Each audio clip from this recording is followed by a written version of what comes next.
ನಮ್ಮ ಸುನಿ ಅವರು simple ಆಗಿರೋದನ್ನ ಎತ್ಕೊಂಡ್ರೇನೆ super ಆಗಿ ಬರೀತಾರೆ. ಇನ್ನ ಈಗ ಪುನರ್ಜನ್ಮ ಅಂತ ಹೇಳಿ ಜನ್ಮ ಜನ್ಮಗಳ ಕಥೆನೇ ಮುಟ್ಟಿದ್ದಾರೆ. ಸೊ ಏನೇನ್ ಮಾಡಿರ್ಬೇಡ ಅಂತ ಅನ್ಕೊಂಡೇನೆ ಥಿಯೇಟರ್ಗೆ ಹೋದೆ.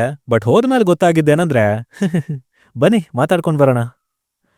ಗತ ವೈಭವ ಇದು ಸಿಂಪಲ್ ಸುನಿ ಅವರು ಡೈರೆಕ್ಟ್ ಮಾಡಿರುವಂಥ ಚಿತ್ರ. ಕಥೆ ವಿಚಾರಕ್ಕೆ ಬಂದ್ರೆ ಆಧುನಿಕ ಹಾಗೆ ಪುರಾತನ್ ಇಲ್ಲಿನ ಎರಡು ಮುಖ್ಯ ಪಾತ್ರಗಳು ಅಪರಿಚಿತರು. ಆದ್ರೆ ಒಂದು ಕಾರಣಕ್ಕೆ ಅವರಿಬ್ರು ಭೇಟಿ ಮಾಡ್ಬೇಕಾಗಿರೋ ಪರಿಸ್ಥಿತಿ ಬರುತ್ತೆ. ಸೊ ಆ ಸಿಚುವೇಶನ್ ಏನು, ಭೇಟಿ ಆದ್ಮೇಲೆ ಏನೇನಾಯ್ತು, ಅಂಡ್ ಈ ಕಥೆಗಳ ಹಿಂದೆ ಇರೋ ಗತಕಾಲದ ವೈಭವ ಎಂಥದ್ದು ಅನ್ನೋದನ್ನ ನೀವು ಸಿನಿಮಾದಲ್ಲೇ ನೋಡಿ ತಿಳ್ಕೋಬೇಕು. ಇನ್ನ ಆಕ್ಚುಲಿ ಫಿಲ್ಮ್ ಹೇಗಿದೆ, ನನಗೇನ್ ಇಷ್ಟ ಆಯ್ತು, ಏನೇನ್ ವರ್ಕ್ ಆಗ್ಲಿಲ್ಲ, ಇದೆಲ್ಲದ್ರ ಬಗ್ಗೆನೂ ಡೀಟೇಲ್ಡ್ ಆಗಿ ಮಾತಾಡ್ತೀನಿ. ಆದ್ರೆ ಅದಕ್ಕಿಂತ ಮುಂಚೆ ಚಾನಲ್ಗೆ ಹೊಸಬ್ರಾಗಿದ್ರೆ, ಮಾಡೋವಂಥ ವಿಡಿಯೋಗಳು ಇಷ್ಟ ಆಗ್ತಿದ್ರೆ ಲೈಕ್ ಕೊಟ್ಟು ಸಬ್ಸ್ಕ್ರೈಬ್ ಮಾಡ್ಕೊಂಡು ಸಪೋರ್ಟ್ ಮಾಡಿ. ಇಲ್ಲಿರೋ ಮೊದಲ ಪಾಸಿಟಿವ್ ಪಾಯಿಂಟ್ ಕಡೆ ಬರೋದಾದ್ರೆ ಅದು ಇದರ ಸೆಕೆಂಡ್ ಹಾಫ್. ಟ್ರೈಲರ್ನಲ್ಲಿ ಅವರೇ ತೋರಿಸಿರೋ ಹಾಗೆ ಇಲ್ಲಿ ಪುನರ್ಜನ್ಮ ಇದೆ. ಸಿನಿಮಾ 4 ಡಿಫರೆಂಟ್ ಟೈಮ್ ಪೀರಿಯಡ್ ಅಲ್ಲಿ ಓಡ್ತಾ ಇರುತ್ತೆ. ಸಮುದ್ರ ಮಂಥನ, ವಾಸ್ಕೋಡಗಾಮ, ಸ್ವತಂತ್ರ ಪೂರ್ವ ಕರಾವಳಿ ಭಾಗದ ಕಥೆ ಅಂಡ್ ಪ್ರೆಸೆಂಟ್ ಅಲ್ಲಿ ಓಡ್ತಾ ಇರುವಂತದ್ದು. ಸೊ ಇದರಲ್ಲಿ ನನಗೆ ಆ ಕರಾವಳಿ ಭಾಗದ ಕಥೆ ಇಷ್ಟ ಆಯ್ತು.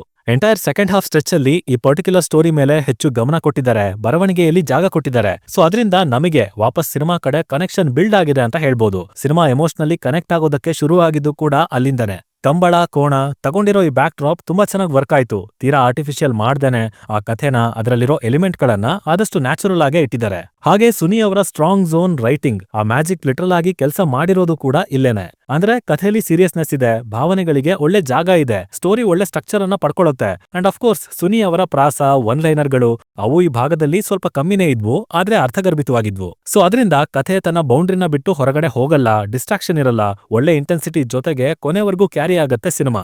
ಇನ್ನು ಪಾತ್ರಗಳು, ಮಂಗಳ, ಚೆನ್ನೈ ರಾಜ. ಆಕ್ಚುಲಿ ಇಲ್ಲಿ ಪುನರ್ಜನ್ಮ ಅನ್ನೋದೇ ಒಂದು ಶಾಪ. ಪ್ರತಿ ಕಥೆಲೂ ಇವ್ರು ಇರ್ತಾರೆ, ಬಟ್ ಒಂದಾಗೋದಿಲ್ಲ.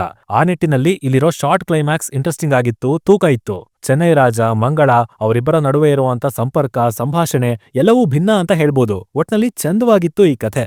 ಇನ್ನು ಇದರಿಂದ ಪ್ರೆಸೆಂಟ್ ಟೈಮ್ ಲೈನ್ಗೆ ಸಖತ್ ಒಳ್ಳೆ ಕನೆಕ್ಷನ್ ಕೊಟ್ಟಿದ್ದಾರೆ. ಸ್ಪೆಷಲಿ ಕೊನೆಯ ಅರ್ಧ ಗಂಟೆ ಅಲ್ಲಿರೋ writing, sequences, screen play and back to back ಟ್ವಿಸ್ಟ್ಗಳು ಬಂದಿದ್ ಸ್ವಲ್ಪ ತಡ ಆಯ್ತಾ ಅಂತ.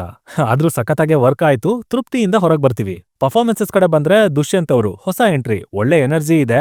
ಬಟ್ ಮೊದಲ 2 ಕಥೆಗಳಲ್ಲಿ ಮೊದಲ ಅರ್ಧ ಗಂಟೆ ಸ್ವಲ್ಪ ಓವರ್ ದ ಟಾಪ್ ಅನ್ಸಿದ್ರು, ಬಟ್ ನಂತರ ಅದು ಸರಿ ಆಯ್ತು. ಕಂಬಳ ಕಥೆಯಲ್ಲಿ ತುಂಬಾ ಒಳ್ಳೆ ಪರ್ಫಾರ್ಮೆನ್ಸ್ ಬಂತು ಅವರ ಕಡೆಯಿಂದ.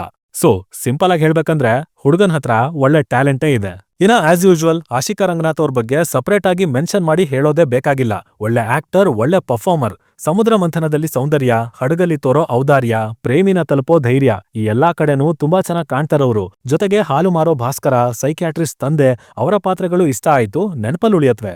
ಇದನ್ನ ಬಿಟ್ಟು ವಾಸ್ಕೋಡಗಾಮ ಕಥೆಲಿ ಇದ್ದಂತ ಒನ್ ಲೈನರ್ಸ್, ಡೈಲಾಗ್ಸ್, ಅಯ್ಯೋ ಮಂಗ್ಳೂರಿಗೆ ಹೋಗ್ಬಿಡ್ತೀವಿ ಕ್ಯಾಲಿಕಟ್ಟಿಗೆ ತಿರುಗಿಸು ಅಂದಿದ್ದು, ಅಂಡ್ ಆ ಟೋಟಲ್ ಹಡಗಿನ ಬ್ಯಾಕ್ ಡ್ರಾಪ್ ಚೆನ್ನಾಗಿತ್ತು, ಇನ್ನೂ ಚೆನ್ನಾಗಿ ಬಳಸ್ಕೋಬಹುದಾಗಿತ್ತು. ಜೊತೆಗೆ pirates of the Caribbean inspiration track ಇಷ್ಟ ಆಯ್ತು. ಹಾಗೆ over all music and back ground score decent ಆಗಿತ್ತು. ಇನ್ನು ಇಲ್ಲಿ ಏನು ವರ್ಕ್ ಆಗ್ಲಿಲ್ಲ ಅಂದ್ರೆ ಅದು ಇದರ ಫಸ್ಟ್ ಹಾಫ್. ಪುನರ್ಜನ್ಮದ ಮೊದಲ 2 ಕಥೆಗಳು ತುಂಬಾನೇ ಡಿಸ್ಟ್ರಾಕ್ಟಿಂಗ್ ಆಗಿದೆ. ಆಲ್ಮೋಸ್ಟ್ ಹಲವು ಸಂದರ್ಭಗಳು ಕನೆಕ್ಟೇ ಆಗಲ್ಲ. ಇನ್ಫ್ಯಾಕ್ಟ್ ಸಮುದ್ರ ಮಂಥನ ಬಂದಾಗ್ಲೇನೆ ನಾವುಗಳು ಇಂಟ್ರೆಸ್ಟ್ ಕಳ್ಕೋತೀವಿ. ಬಿಕಾಸ್ ಅಲ್ಲಿ ಅದು ರಿಲೇಟಬಲ್ ಆಗೂ ಇಲ್ಲ, ಬೇಕಾಗಿರೋ ತರ ಡೆಪ್ತ್ ಅನ್ನು ಕೊಟ್ಟಿಲ್ಲ, ಎಂಗೇಜಿಂಗ್ ಕನ್ವರ್ಸೇಷನ್ಸು ಕಾಣ್ಲಿಲ್ಲ. ಒಂಥರ ಸಿನಿಮಾ ತುಂಬಾ ಡ್ರ್ಯಾಗ್ ಆಗಿದೆ ಆ ಭಾಗದಲ್ಲಿ ಅಂತ ಅನಿಸ್ಬಿಡ್ತು. ಅಷ್ಟು ಎಫೆಕ್ಟಿವ್ ನರೇಷನ್ ಕೂಡ ಅಲ್ಲಿ ಇರ್ಲಿಲ್ಲ. ಹಾಗೆ ವಾಸ್ಕೋಡಗಾಮ ಪೋರ್ಷನ್ ಅಲ್ಲಿ ಡೈಲಾಗ್ಗಳು ಚೆನ್ನಾಗಿದ್ದಾವೆ, ಆದ್ರೆ ಒಂದು ಕಥೆಯಾಗಿ ಅದು ಯಾವುದೇ ತರ ವ್ಯಾಲ್ಯೂನ ಆಡ್ ಮಾಡ್ಲಿಲ್ಲ ಸಿನಿಮಾಗೆ ಆಸ್ ವೆಲ್ ಆಸ್ ಈ ಕಾನ್ಸೆಪ್ಟಿಗೆ. ಇಂಟರ್ವಲ್ ಬಂದಾಗಂತೂ ಅರೆ ಫಸ್ಟ್ ಹಾಫ್ ಯಾಕೆ ಹೀಗೆ, ಏನು ಕನೆಕ್ಟೇ ಆಗ್ಲಿಲ್ವಲ್ಲ, ಇದೇ ತರ ಆಗೋದ್ರೆ ಸಿನಿಮಾ ಹೇಗೆ ಅನ್ನೋ ತರ ಭಾವನೆಯನ್ನ ತರಿಸ್ಬಿಡ್ತು. ಆಲ್ಸೋ ಸೇರ್ಬೇಕಾಗಿರೋ ಇಬ್ರು ರಿಪೀಟ್ ಆಗ್ತಾ ಇದ್ರು ಸಹ ಇದ್ಯಾಕೋ ಆಂಥಾಲಜಿ ನೋಡ್ತಾ ಇದೀನ ಅನ್ನೋ ತರ ಇತ್ತು. ಅಂದ್ರೆ ಆ ಫಸ್ಟ್ 2 ಸ್ಟೋರಿಗೆ, ಪುನರ್ಜನ್ಮಕ್ಕೆ, ಪ್ರೆಸೆಂಟ್ ಅಲ್ಲಿ ಓಡ್ತಾ ಇರೋ ಕಥೆಗೆ ಯಾವುದೇ ತರ ಕನೆಕ್ಷನ್ ಇರ್ಲಿಲ್ಲ. ಬಂದಿದ್ದೆಲ್ಲ ಸುಮ್ನೆ ಫಿಲ್ಲರ್ಗಳ ತರ ಹಿಂಗ್ ಬಂದ್ ಹಂಗ್ ಹೋಯ್ತು ನೋಡಿ. ಅಂಡ್ ಆಲ್ಸೋ ಸ್ಟಾರ್ಟಿಂಗ್ ಅಲ್ಲೇ ಈ ತರದ ಒಪಿನಿಯನ್ ಬಂದ್ಬಿಟ್ರೆ ಅದು ಪ್ರಾಬ್ಲಮ್ಯಾಟಿಕ್ ಆಗೇ ಆಗತ್ತಲ್ವಾ. ಸೊ ಹಾಗಾಗಿ ಫಸ್ಟ್ ಹಾಫ್ ಮೇಲೆ ಇನ್ನೂ ಹೆಚ್ಚಿನ ವರ್ಕ್ ಮಾಡ್ಬೇಕಾಗಿತ್ತು, ಗಮನ ಕೊಡ್ಬೇಕಾಗಿತ್ತು. From the start Puratan Madikeri ಹೋಗಿದ್ದಕ್ಕೆ ಪ್ರಾಪರ್ ಜಸ್ಟಿಫಿಕೇಶನ್ ಕೊಟ್ಟು, ಸಮುದ್ರ ಮಂಥನದ ಕಥೆನ ಶಾರ್ಟ್ ಆಗಿ ಹೇಳಿ ಮುಗಿಸಿ, ಕರಾವಳಿ ಕಥೆನ ಕೈಗೆತ್ಕೊಂಡು ಎಕ್ಸ್ಪ್ಲೋರ್ ಮಾಡಿದ್ರೆ ಇದಕ್ಕೆ ಇನ್ನೂ ಒಳ್ಳೆ ಪೊಟೆನ್ಷಿಯಲ್ ಬಂದಿರ್ತಿತ್ತು, ಹೆಚ್ಚಿನ ಇಂಪ್ಯಾಕ್ಟ್ ಸಿಕ್ಕಿರ್ತಿತ್ತು ಅನ್ನೋದು ನನ್ನ ಅಭಿಪ್ರಾಯ. ಆದ್ರೆ ಅದಕ್ಕಿಲ್ಲ ಈಗ ಉಪಾಯ. ಟೋಟಲ್ ಆಗಿ ಇದೊಂದು ಅಬೋವ್ ಆವರೇಜ್ ಸಿನಿಮಾ ಅಂತ ಹೇಳ್ತೀನಿ. ಸ್ವಲ್ಪ ಇದರ ಫಸ್ಟ್ ಹಾಫ್ ಅಲ್ಲಿ ಎಂಗೇಜ್ ಆಗೋದಕ್ಕೆ ಪ್ರಯತ್ನ ಪಟ್ರೆ ಓವರ್ ಆಲ್ ಇದು ನಿಮಗೆ ಡೀಸೆಂಟ್ ಎಕ್ಸ್ಪೀರಿಯನ್ಸ್ ಕೂಡ ಕೊಡಬಹುದು.